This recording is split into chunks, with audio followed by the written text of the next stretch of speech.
Hey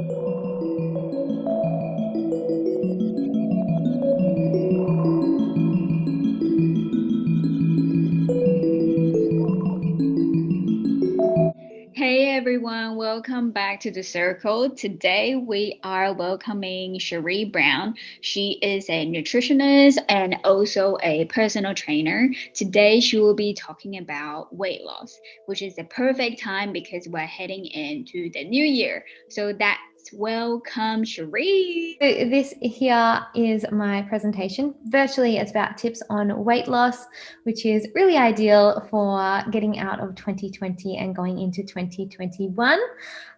Which is having some ideas on how to kickstart your weight loss journey and little tips and tricks for you, as well as a bit of a program as well that you'll get at the end to do for a week. You can either do them at home or at the gym, or you may not even want to use them at all, but they're yours and it's free for you, and we'll give you that after the session.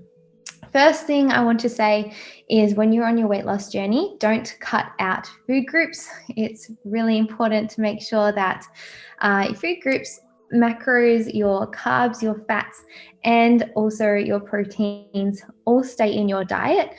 And this is a trick that a lot of diets tend to do. So virtually when it comes to weight loss, it's calories in versus calories out. And so because people say we need you to eat less, what they do is they cut out food groups, and they do work because you're actually eating less. However, you want to eat less but keep all of them in. So for example, like a keto diet, it's all about eliminating as many carbs as possible. And then there's a high carb diet where you're eliminating fats as much as possible. And virtually what we want to do is keep them all in balance because they all have their major role in their body. For example, protein is to rebuild and replenish your muscles and just help with everything in your body function.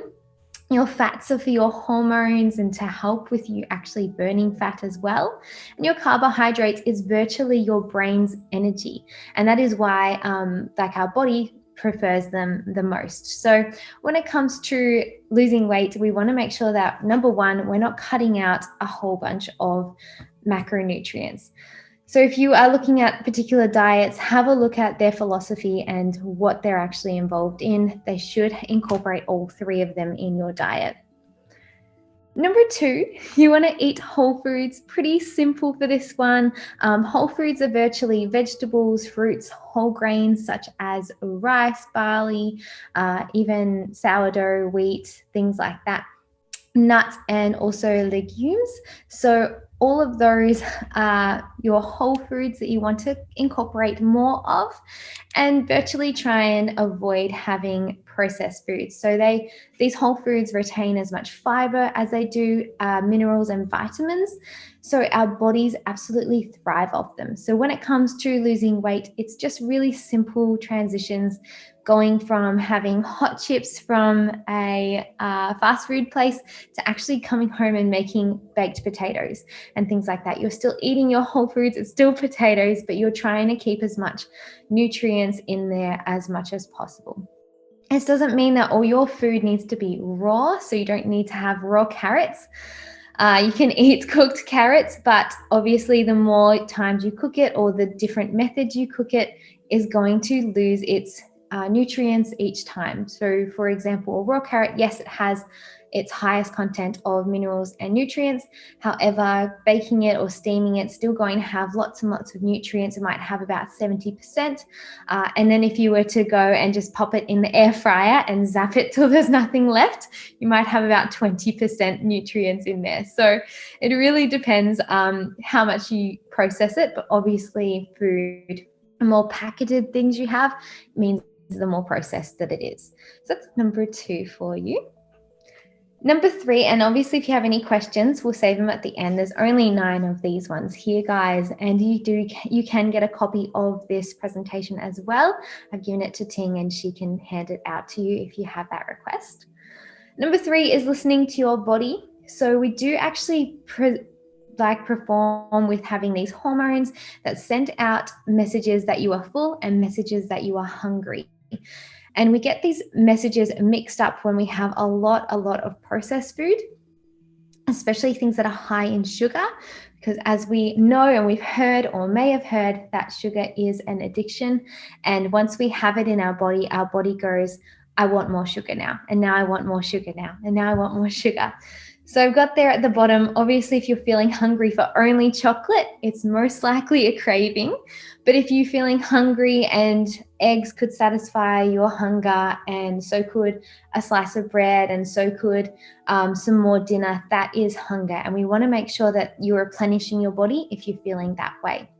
And then listening to your body that says, I'm full as well, which kicks in about 20 minutes after we start eating.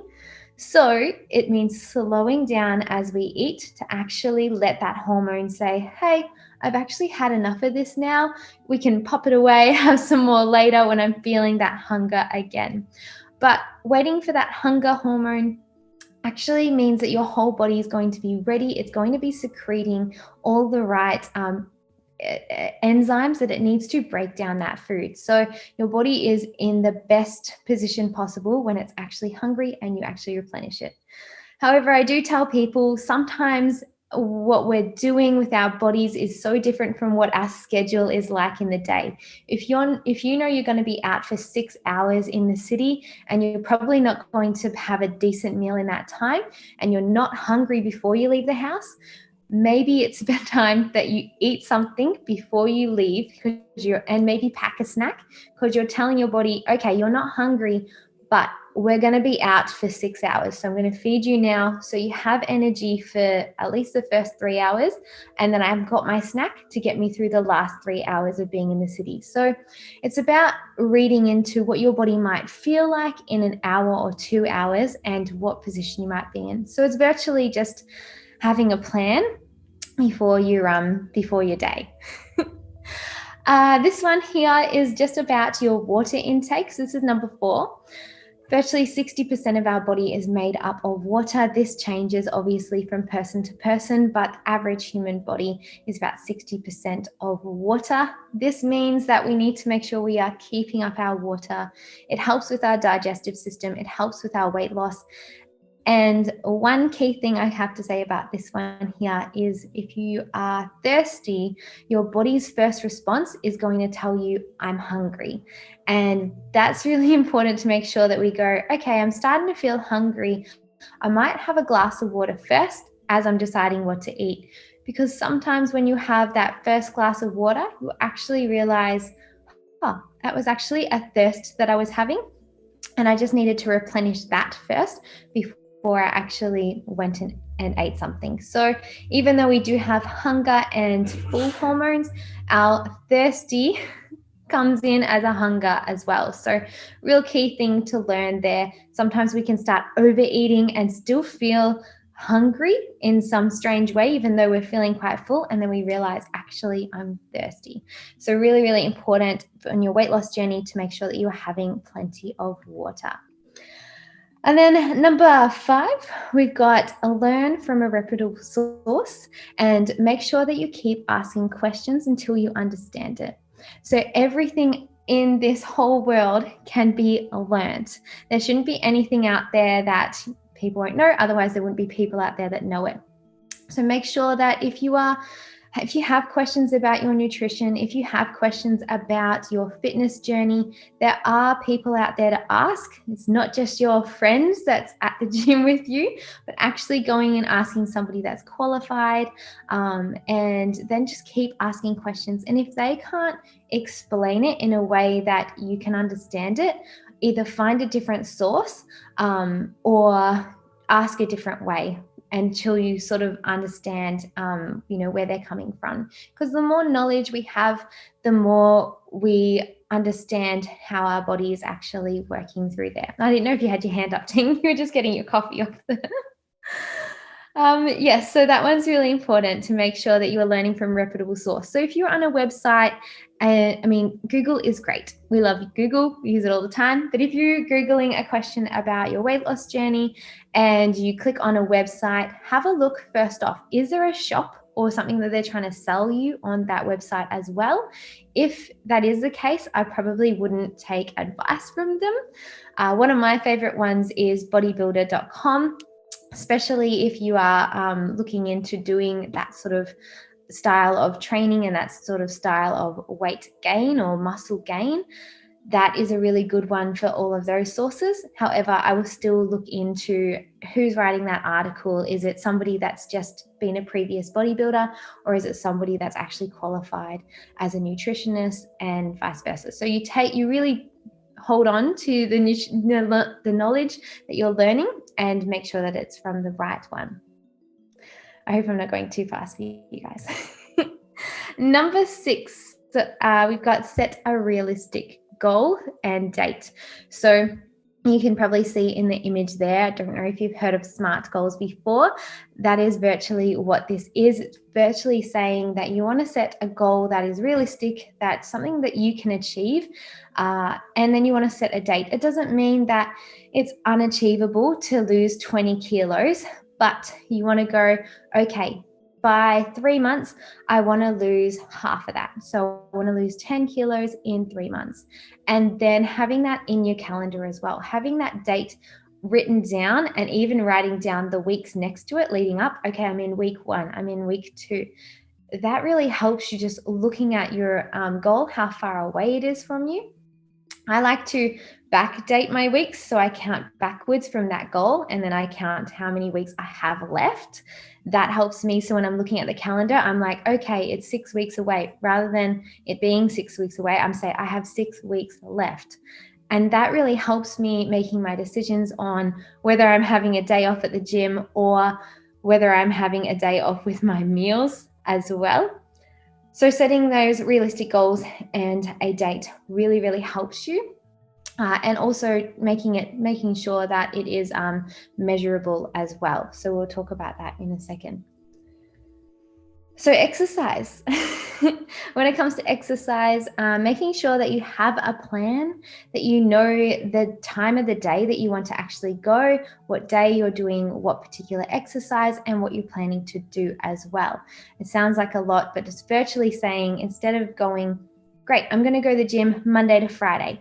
Awesome. When you get to the gym, you don't want to just stand there and go, I have no idea what I'm doing here. I'll just stand on the treadmill, or I'll just, maybe jump in the pool, and you're not really sure what activity you're doing or how long you're doing it for. It can start feeling a little bit flat and you don't feel like you have that purpose there. Whereas I go in and I go, great, this is my program, this is my plan. On a Tuesday, I'm in the gym and I'm doing all upper body and it's all push exercises. That's chest press, that is shoulder press, that is pull downs. I'm thinking of doing these bis and triceps and chest exercises on a Tuesday, and I have an idea of what exercises they are. So when I come in on a Tuesday, I pretty much go straight to warm up and then straight onto my activities, instead of being in my mind a little bit too much of going, what am I doing now? Basically just thinking about what music to choose rather than what workout I'm actually doing. Now, this is where lots of exercise programs come in handy, because having somebody's program to follow is great to have that progression, and also great to have that sort of idea. So definitely having a plan with your exercise and having a minimum. So setting yourself a goal of, maybe it is 5 days a week. I go 5 days a week, but my minimum is 3. So if I'm having a really, really bad week and I can only make 3 sessions, then I'm still feeling really good about my progress and not feeling like I've missed out or mucked up. So my aim is 5, but my minimum is 3, and that's really good to have. So if you get more, it's a little bit more of a perk and you feel better about yourself than if you got less than that 5. So as talking about the program, I do have Project Body Happy. This here is a 6-week program. It is created to help you with your nutrition. Virtually, they're just nutrition guides. So it's every week is a little bit of a guide of what to think about for that week. We talk about sugar, we talk about dairy, we talk about mindset when it comes to food, and we do talk about a little bit of a blueprint on what your meals can look like. I talk about having that high carb, low fat, or low carb, high fat. Again, not eliminating either one, but focusing on which one actually fuels your energy for that time being, and saying that neither one of them is wrong. but looking at what your daily intake would look like if you have either one of those. And also having those at home workouts. So there's 4 workouts through the week. You're going to have an upper body day, a lower body day, a core day, and then a full body day. And lastly, the last one is just recreational fitness if you can fit it in. And they're 15 to 27-minute workouts as well. So if you don't have the time, they're just quick 15 minutes. And if you do, they're 27. These can be done at home, but if you do want to do them at the gym, you can obviously progress them into the gym as well. And excuse me, I've just got indigestion. Being pregnant doesn't help. And then this is what it looks like here. Can everybody see that? Here we go. Yep. Excuse me, guys. So this here is week 1 of Project Body Happy, which you will get a copy of today as well. Ting will pass that on to you. So the first lot with the food confidence class is about food versus equals energy. And in here, we're talking about virtually looking at food as if it is energy source. So you're looking at your body as if it's a car, and you wake up in the day, you want to make sure you fuel your car all the way through to the end of the day. It's really, really simple, but it does help having that mindset rather than just concentrating on food being an indulgent and food being something to satisfy our boredom or our taste buds, but actually looking at food that you're eating going, okay, this is actually going to sit in my stomach, and this is actually going to be transferred into energy that I need to go to the gym or to go here. So that is number 1. And there's your activities. So picturing your meals as fuel, like we said, and listening to your hormones, which we just talked about as well. So really, really focusing on that basic intuitive eating, only eating when you're hungry and finishing when you're full, and just coming back to basics. It basically is taking away all distractions and focusing in on how you're eating, not just what you're eating. And these are your workouts. So there's a warm-ups in here. If you click the link, it'll take you to a warm-up demonstration. And then you've got your cool-down demonstrations at the end of the class as well. So if you did lower body that day, it's got a lower body demonstration of stretches, and then upper body and a core and back. Monday is, as I said, you've got legs and bums. So you've got the lower body half. And as I said, you've got 15 minutes or 27, depending on whether you want to set your timer each circuit for either 4 minutes or 8 minutes. So for example, you set your timer for 8 minutes and you go through 15 decline lunges, you move to 1 minute sumo squat pulse, and then you move to 40 hip raise pulses. And then the timer obviously wouldn't have run out by then. So you're going to repeat that again and keep repeating that until the timer runs out. You might be halfway through your second round of sumo squats before that timer runs out, and then you just stop. You move to the next one. So you're not having to come back to that circuit. You're just moving on to circuit 2, put that timer back on, and then you've got 3 new exercises to do. And then last one for circuit 3, and then when the timer goes off for the 3rd time, you're done that workout for that day. As I said, you can transfer these into the gym. Obviously, with decline lunges, you can start holding some kettlebells or some dumbbells in your hands as you do your decline lunges. Sumo squats, you can use a leg press instead, and hip raise pulses, you can go and use the barbell. So you can start making these into progressions, and we will give you an exercise database as well so that you can actually click on them and look at how each one is done, instead of looking at this and going, what is she doing there? Tuesday is back and arms. So again, you don't have to use any equipment. You can just do it at home. For those side raises I'm doing in circuit 1, I am just using cans of a soup or something. It's really, really basic. Shoulder press, I am using dumbbells there, but again, you can use bottles of wine, hopefully undrunk. But you can fill them up with water if they're empty. And then core strength, and then last one is the full body, where you have a bit of movements that you've done throughout the week. So we're still targeting some of those same muscle areas that might be sore, but you've got a full body target.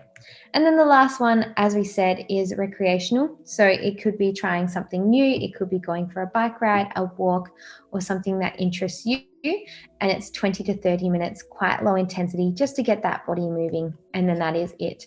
If you do want to continue on for the last 6 weeks or continue on each week, all you need to do is send me an email and just say, I'd like to continue. And I'll send you the next week and we can have a talk about costs and everything then. But pretty simple there. All right, let me jump you back to the presentation. There's just one more to go. Last one is just be patient. So obviously this is going to take time. Your weight loss journey is not going to happen overnight. Otherwise, there would be a lot more success stories, because there's a time where everybody gets to where everybody gives up or they want to try something new again. So as we said, when we set those goals, that is where you stay focused. You look at your calendar, you go, right, I'm still 6 weeks away from where my goal is. And so I'm not going to give up just yet. I'm going to keep trusting the process, get through that next 6 weeks, and then reassess. And this is where having that measurable goal is important. So measuring and doing photos are the best way to do your weight loss journey. Obviously, if you could go get a full body composition scan, but it's kind of unnecessary if you don't have the money, or if you can't get access to one at the moment, especially during COVID. So doing measurements, and they don't have to be an actual measuring tape. You can actually go and find like just any piece of string at home and make a mark on them instead. So you can write a little mark on anything that you have. But if you do have a measuring tape, these are great. The best way to do it is just to make sure it's consistent with your measuring. So for example, I always do the lowest part of your body, so the smallest part of your waist, and you can naturally see that dip in the mirror where your waist comes in.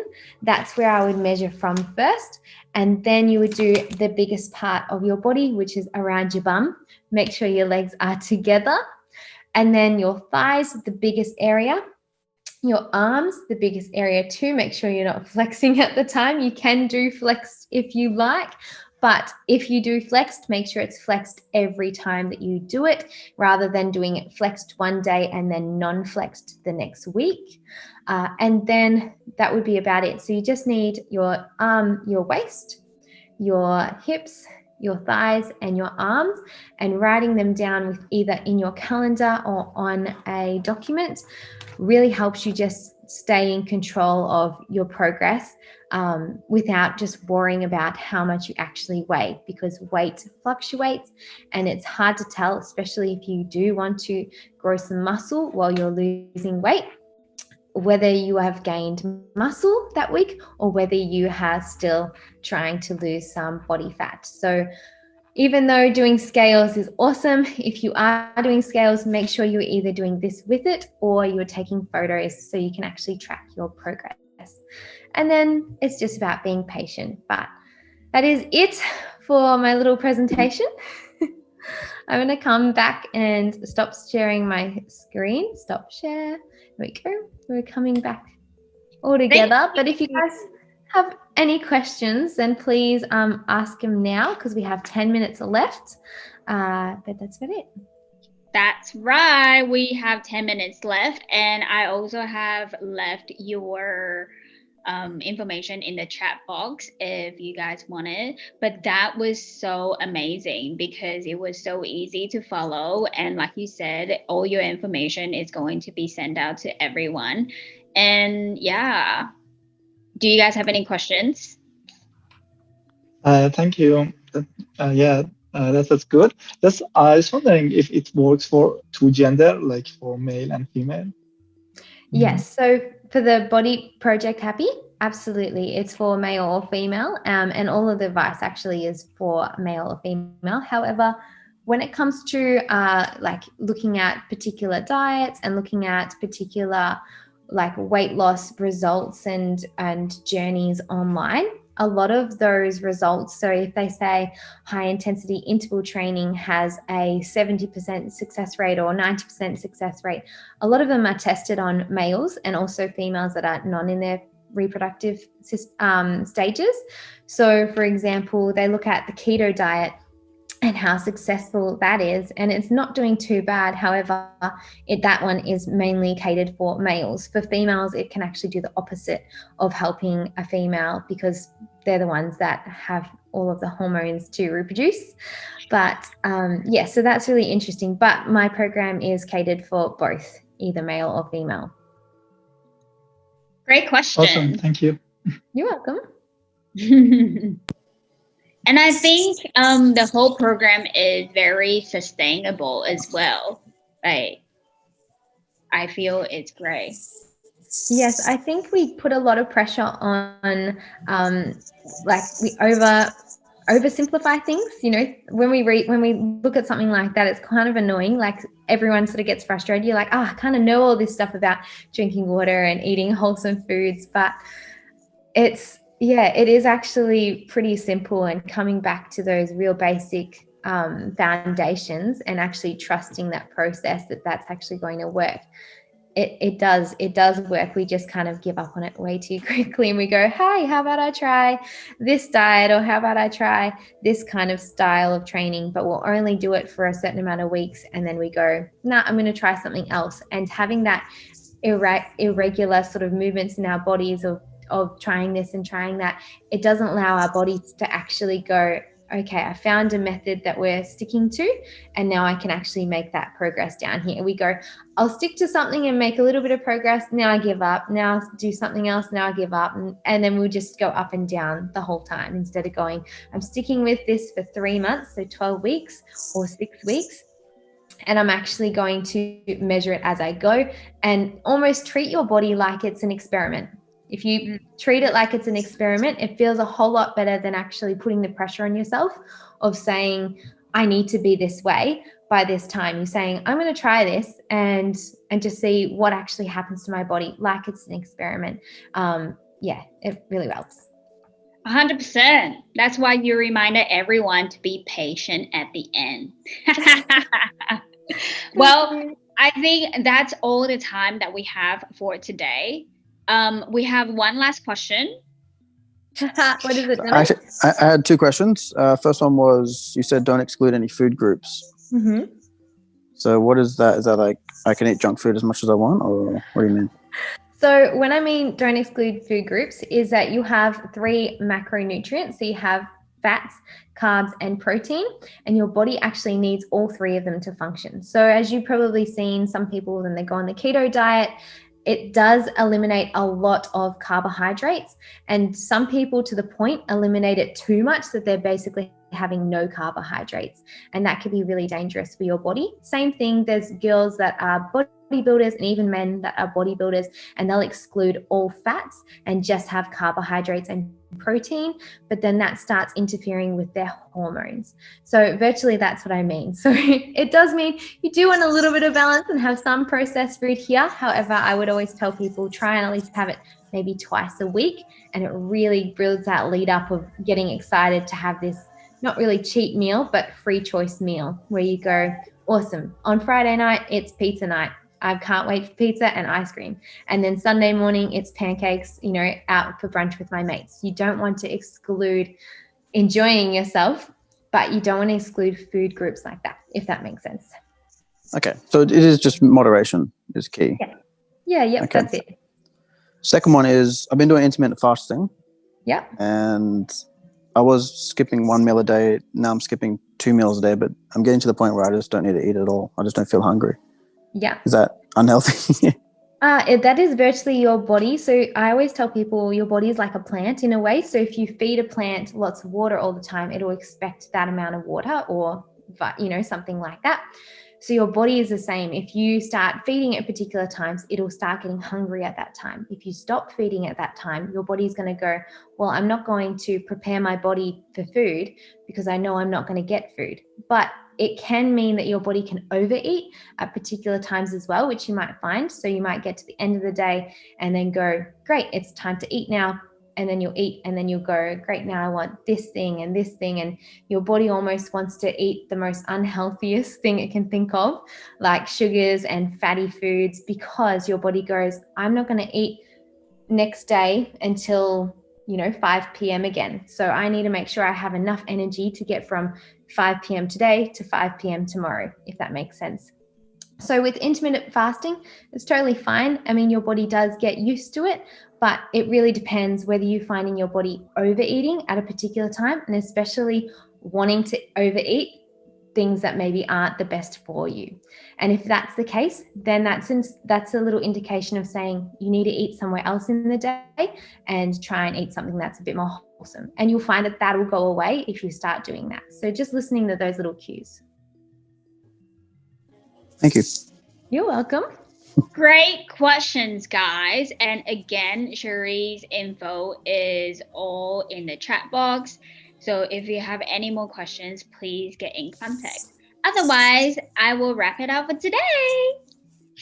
No worries. Thank you, guys. And as I said, Ting will send you that program and also my details. So you can always just shoot me an email or shoot me a message on Instagram asking any more questions that you have. All right.